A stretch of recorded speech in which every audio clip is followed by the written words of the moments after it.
যদি আমারে মাফ না করো, আমারে বানাইছো কিসের জন্য রে মালিক? দয়া করে মায়া করে জীবনের সব গুনাহগুলো মাফ করে দাও। আল্লাহর বান্দা যখন মালিকের দরবারে কান্না করতে আছে, এমন সময় আসমান থেকে গায়েবী আওয়াজ, এরে বুড়ার কান্না করার কোনো প্রয়োজন নাই, আমি আল্লাহ তোর জীবনের সব গুনাহগুলো মাফ করে দিলাম। আল্লাহ ডাক দিয়া বলে, বান্দা তুই কি আমি আল্লাহর বিশ্বাস করো না? বিশ্বাস করো না? আমি আল্লাহ যারে যত বেশি মহব্বত করি, আমি আল্লাহ তাকে বেশি বেশি পরীক্ষা করি। আল্লাহ বলেন, ওয়ালা নাবলুওয়ান্নাকুম বিশাইইম মিনাল খাউফি ওয়াল জু'i ওয়া নাকসিম মিনাল আমওয়ালি ওয়াল আনফুসি ওয়াস সামারাত ওয়া বাশশিরিস সাবিরিন। আল্লাহ পাক রব্বুল আলামিন জানায়া দেন, আমি আল্লাহ যাকে বেশি মহব্বত করি, যারা ঈমানদার হবে, যারা পরেজগার ওয়ালা বান্দা হবে, যারা তাকওয়ালা বান্দা হবে, আমি আল্লাহ পাক রব্বুল আলামিন তাদেরকে পরীক্ষা করবই করব। আল্লাহ বলে, কে দিয়া পরীক্ষা করব জানো হে মুমিন? আমি আল্লাহ তোমাদেরকে ভয় দিয়া পরীক্ষা করব, খোদা দিয়া পরীক্ষা করব, সম্পদ দিয়া পরীক্ষা করব। আমি আল্লাহ সম্পদ সিনা নিয়া পরীক্ষা করব, সন্তান দিয়া পরীক্ষা করব, আবার সন্তানটারে সিনা নিয়া পরীক্ষা করব। দেখি বান্দা তুই আমি আল্লাহর উপর কতটুকু ধৈর্য ধারণ কর। কিন্তু দুঃখের বিষয় রে মুমিন ভাই, বান্দারে যখন আল্লাহ পরীক্ষা করে, ওই সময় বান্দা আল্লাহর উপর অসন্তুষ্ট হয়ে যায়। আল্লাহ বলেন, না না না, ওই সময় অসন্তুষ্ট না হইয়া তুমি বান্দা যদি আমি আল্লাহর উপর ধৈর্য ধারণ করো, আমি আল্লাহ পাক রব্বুল আলামিন কিয়ামতের ময়দানে তোমারে ধৈর্যশীল বান্দাদের সঙ্গে আমি আল্লাহ তোমারে জান্নাত দিয়া দিব। এরে নবীর উম্মতের দল, তাহলে চাইলে চাইবেন কার কাছে বলেন? আল্লাহর কাছে চাইবেন।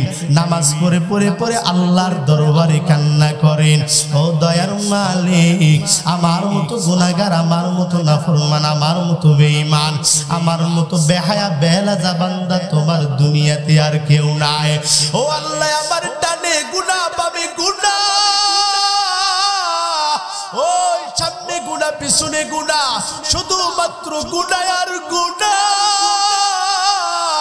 ও দয়ার মালিক, আমি জানি আমার গুনাহ নিয়ে যদি আমি কবরের মধ্যে যাই, ও দয়ার আল্লাহ, আমি জানি আমার গুনাহ নিয়ে যদি আমি কবরের মধ্যে যাই, আমার জাহান্নাম ছাড়া কোনো উপায় হবে না।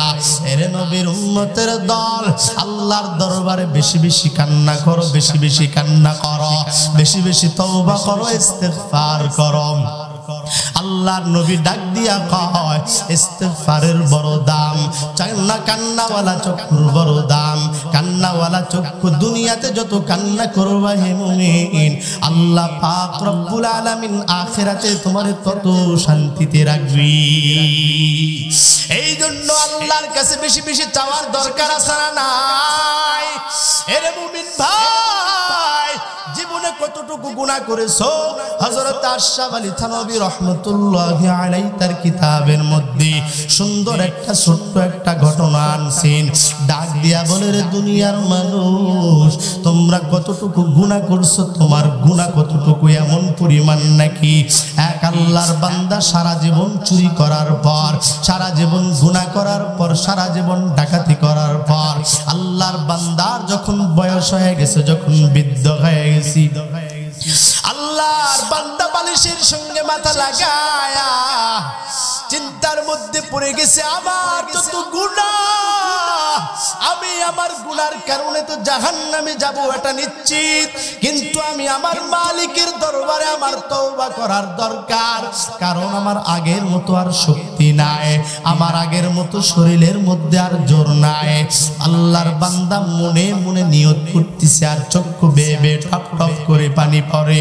এক সময় তো আমার শরীরের মধ্যে এত শক্তি ছিল, আমার শক্তির কারণে আমি যে কোনো জায়গায় যাইতাম, সবাই আমারে দেখে ভয় করত, একটা কথা বললে সেটাই বান্দারা মানত।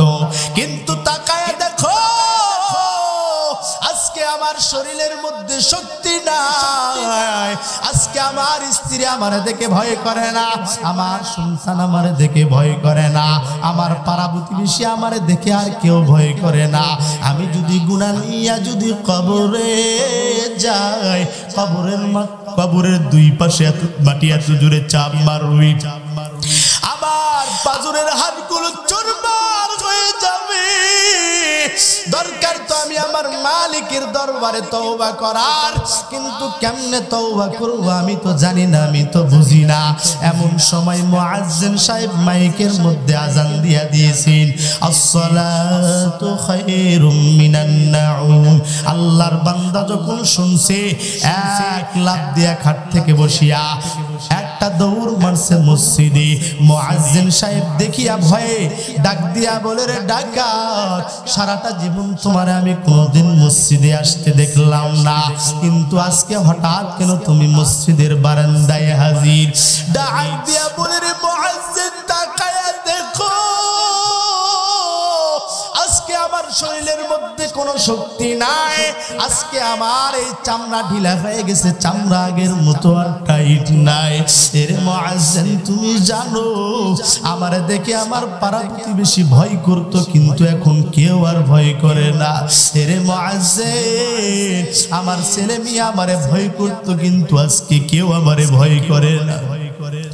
আমি যদি আমার গুনাহ নিয়ে যদি কবরে যাই, আমার কবরের মধ্যে তো আযাব শুরু হয়ে যাবে। এর মুয়াজ্জিন, আর দেরি করার কোনো প্রয়োজন নাই, আমার হাতটা ধরিয়া দয়া করে মায়া করে তওবা করায়া দাও। আল্লাহর বান্দা তওবার নিয়তে মুয়াজ্জিনের হাতটা যখন ধরছি, মুয়াজ্জিন ডাক দিয়া বলে, রে ডাকাত, একটু অপেক্ষা কর, একটু পরে ইমাম সাহেব আসবে, নামাজ পড়ে ইমাম সাহেবের হাতে হাত দিয়া একবারে খালেস নিয়তে তওবা করে নিবা। এরে নবীর উম্মতের দল, আল্লাহর বান্দা সুন্দর করে ওযু বানাইয়া ফজরের নামাজ পড়ার পর সব মুসল্লি যখন চলে গেছে, ইমামের হাতটা ধরছে, ডাক দিয়া বলে, রে ইমাম, আমার তওবা করাইয়া দাও, আমার এত গুনাহ, আমি যদি আমার গুনাহ নিয়ে যদি কবরে যাই, আমার গুনার কারণে তো আমার কবরে জাহান্নামের আগুন জ্বলবে। ওরে ইমাম, আর দেরি করার কোনো প্রয়োজন নাই, দয়া করে মায়া করে আমারে তওবা করায়া দাও। ইমাম ডাক দিয়া বলবে, তোর হাত দাও। ইমামের হাতটা ধরিয়া আল্লাহর বান্দা তওবা করতেছে। ইমাম ডাক দিয়া বলে, রে ডাকাত, তুই তো আগে ডাকাত ছিলি, তওবা করছো, 5 ওয়াক্ত নামাজ পড়বা, আল্লাহর কাছে কান্নাকাটি করে বেশি বেশি কান্না করবা, অতীতকে মনে করবা, অতীতের গুনাহগুলো স্মরণ করিয়া কান্না করবা, দেখবা মালিক তোমার জীবনের সব গুনাহগুলো মাফ করে দিবি। আল্লাহর বান্দা বাসায় আসার পর জহর পড়িয়া, আসর পড়িয়া, মাগরিব এশা পড়িয়া গভীর রাতের অপেক্ষায়, গভীর যখন রাত হয়ে গেছে, তাকায় দেখে সন্তানটা নাই, সন্তানটা ঘুমায় গেছে। ও বাবারা, তাকায় দেখে স্ত্রী আর নাই, স্ত্রী সুন্দর করে ঘুমায় গেছে। আল্লাহর বান্দা ওযু বানায়া যাই নামাজটা বিছায়া নামাজ পড়ে পড়ে মালিকের দরবারে কান্না করে, ও দয়ার মালিক, আপনার পয়গম্বরের হাদিসের মধ্যে পড়েছি, কোন বান্দা যদি গুনাহ করে, গুনাহ করার পর যদি খালেস নিয়তে তোমার দরবারে তওবা করে, তুমি নাকি বান্দার জীবনের সব গুনাহগুলো মাফ করে দিবা। ও আল্লাহ, তাকায়া দেখো,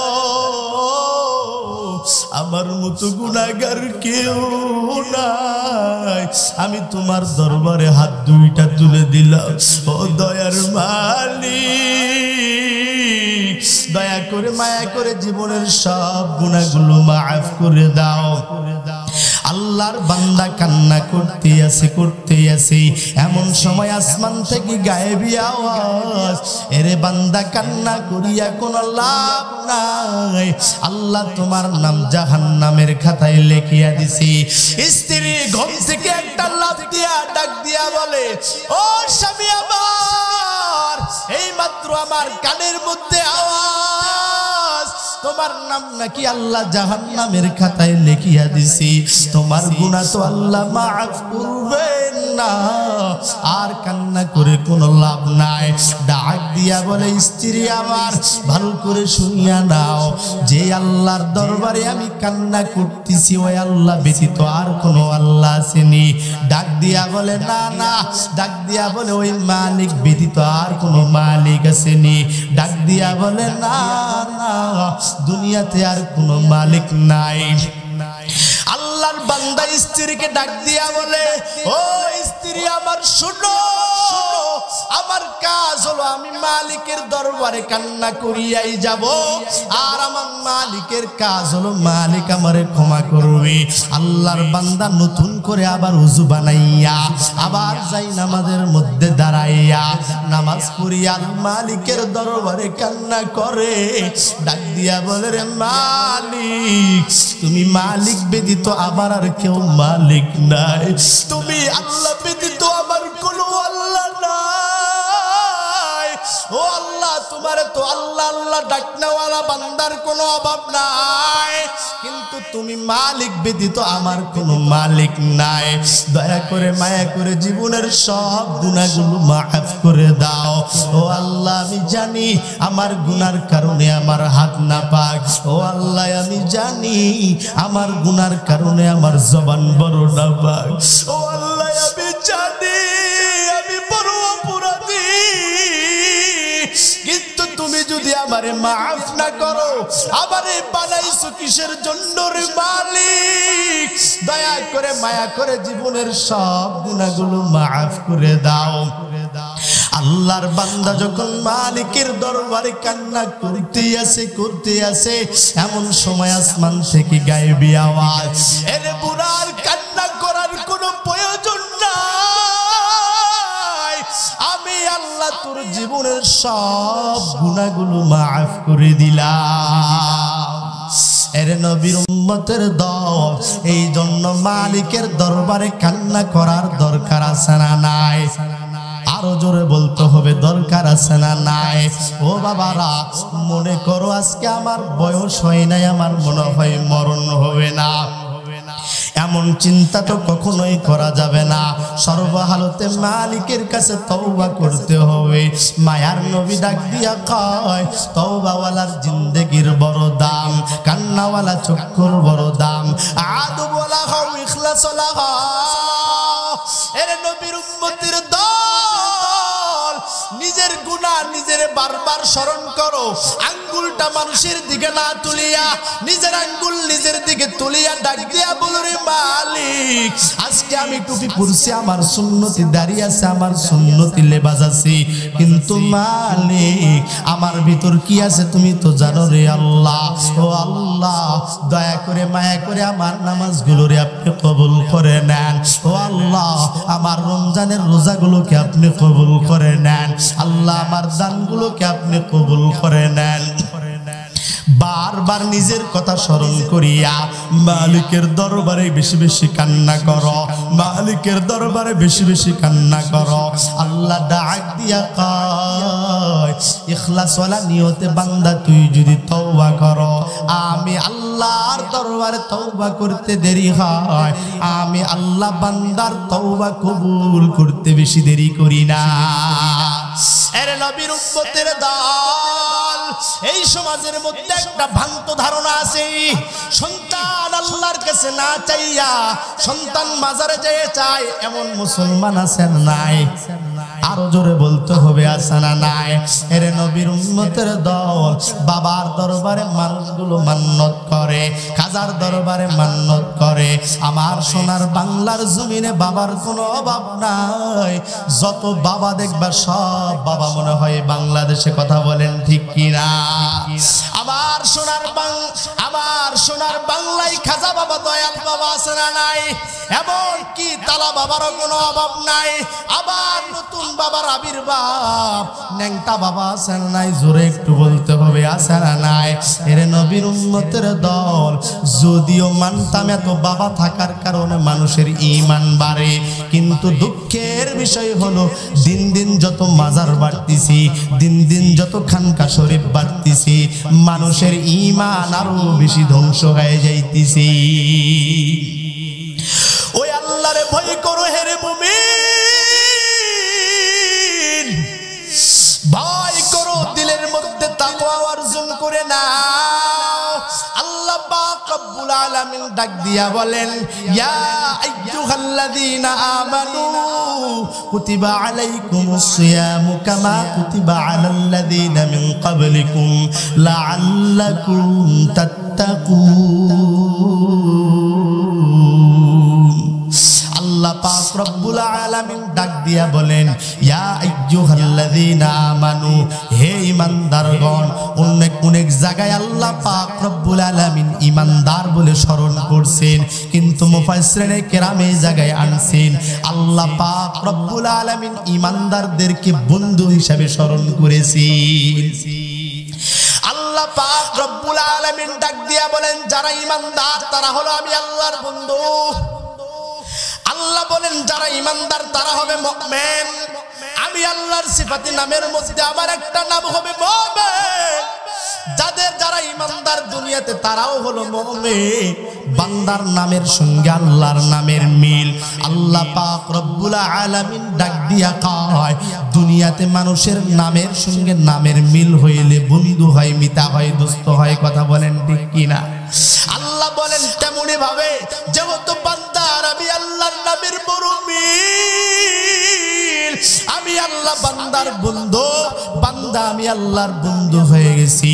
এইবারে আল্লাহ পাক রব্বুল আলামিন ডাক দিয়া বলেন, হে গোলাম, যেহেতু তুমি আমি আল্লাহর বন্ধু হয়ে গেছো, আমি আল্লাহ তোমাদেরকে একটা উপহার দিতে চাই, তোমরা কি নিবা নাকি?